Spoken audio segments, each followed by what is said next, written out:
You've said the relief bill is not adequate. I know you push for more money for direct payments to Americans who are in desperate need right now. In your view, why does this deal fall short?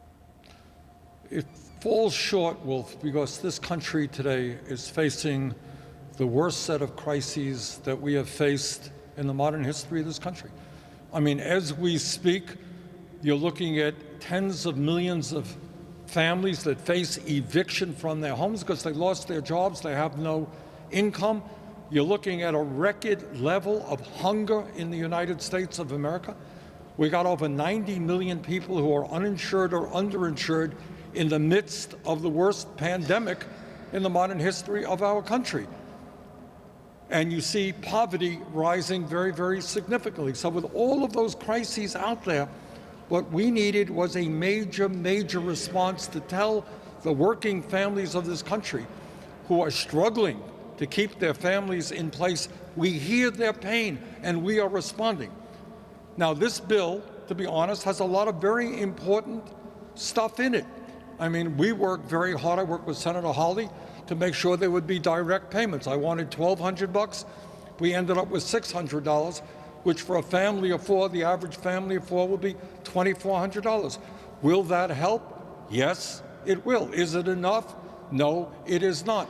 We managed to extend unemployment for another 11 weeks at a supplement of $300 on top of normal unemployment. Is that enough? No, it should have been for 4 months, and that number should have been higher.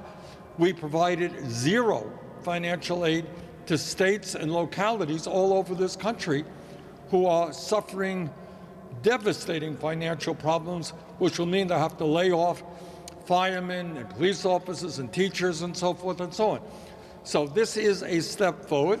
It is better than nothing, but it is nowhere near, in my view, where it should be going. And I should say, I very much look forward to when President Biden is in office, that immediately, first thing he has got to do is to address this crisis and figure out a way as to how we can provide help to so many families facing economic devastation. A lot will depend, of course, on who wins those two Senate runoff seats, whether the Democrats are the majority in the Senate or the Republicans, as you know a lot better than I do. Bottom line, are you going to vote for this bill tonight? Yes, I will. You will vote for it. It's not perfect by any means, but it's got a lot of good things in there, as you correctly point out.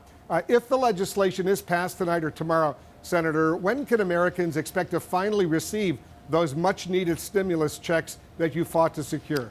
According to Secretary Mnuchin, if people have the direct deposit capabilities, that money could be in their accounts within a week or two. Depending on the state in which you are living, unemployment help will get out sooner or later. I think this time around the states should do better than they did the first time we were dealing with unemployment. So in terms of the direct payments of $600, that money should be going out quite soon. And I can tell you that families in Vermont and all over this country desperately need that help. Yeah, there are so many millions of Americans who are now in poverty because of the pandemic, simply are having trouble feeding their kids, simply having trouble paying the rent. They desperately need this assistance, and that's an important statement indeed.